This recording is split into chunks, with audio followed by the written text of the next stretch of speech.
100 times, I will be hungry again. Then I will eat you. The dark frog tied one end of the rope to a tree. Turn for me, he shouted. I turned the rope for the dark frog. He jumped 20 times. I am beginning to get hungry, said the dark frog. He jumped 50 times. I am getting hungrier, said the dark frog. He jumped 90 times. I am very hungry now, said the dark frog. What happened then? asked Toad. I had to save my life, said Frog. I ran around and around the tree with the rope. I tied up the old dark frog. He roared and screamed. I ran away fast. I found my mother and father, said Frog. We came safely home. Frog, asked Toad. Was that a true story? Maybe it was, and maybe it wasn't, said Frog. Frog and Toad sat close by the fire. They were scared. The teacups shook in their hands. They were having the shivers. It was a good, warm feeling. Ruby, you picked the hat? Is that right? Yeah. We'll do ice cream. Junie? Okay, we'll do ice cream and then we'll do the hat. I say we do the hat now. It's right there. That's okay. That's okay. We'll go from youngest to oldest. I don't know where the ice cream is. Ice cream 152.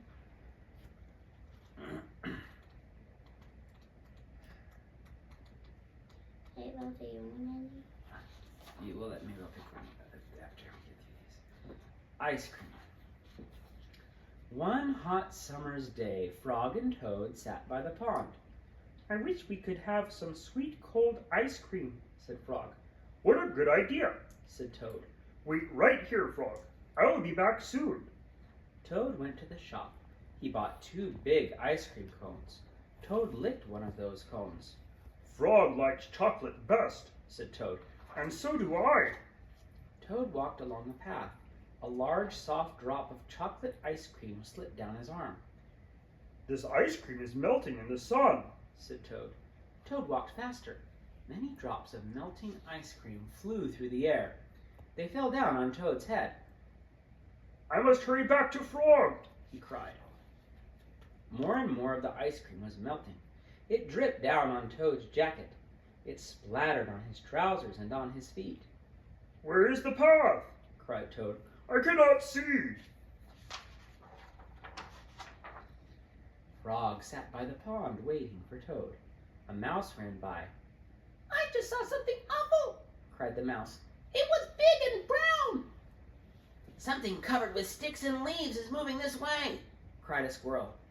Here comes a thing with horns, shouted a rabbit. Run for your life!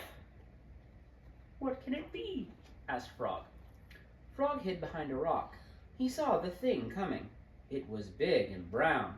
It was covered with sticks and leaves. It had 2 horns. Frog! cried the thing. Where are you? Good heavens, said Frog. That thing is Toad. Toad fell into the pond. He sank to the bottom and came up again. Drat, said Toad. all of our sweet cold ice cream has washed away. Never mind, said Frog. I know what we can do. Frog and Toad quickly ran back to the shop. Then they sat in the shade of a large tree and ate their chocolate ice cream cones together. The hat. On Toad's birthday, Frog gave him a hat. Toad was delighted. Happy birthday, said Frog. Toad put on the hat. It fell down over his eyes. I am sorry, said Frog. That hat is much too big for you. I will give you something else. No, said Toad. This hat is your present to me. I like it. I will wear it the way it is.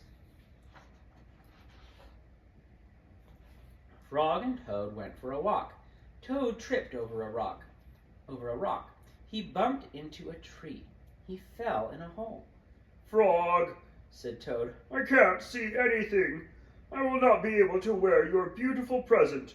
This is a sad birthday for me. Frog and Toad were sad for a while. Then Frog said, Toad, here is what you must do. Tonight, when you go to bed, you must think some very big thoughts. Those big thoughts will make your head grow larger. In the morning your new hat may fit," What a good idea! said Toad.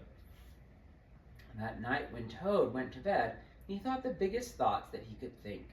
Toad thought about giant sunflowers. He thought about tall oak trees. He thought about high mountains covered with snow.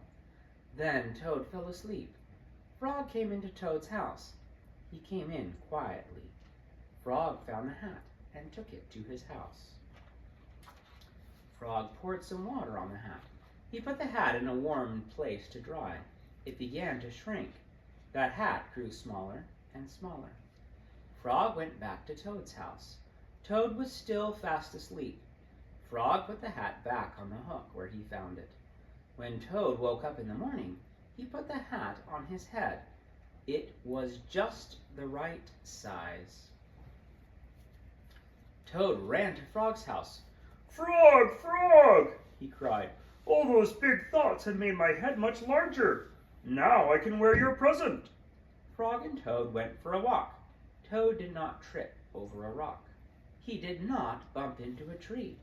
He did not fall in a hole. It turned out to be a very pleasant day after Toad's birth.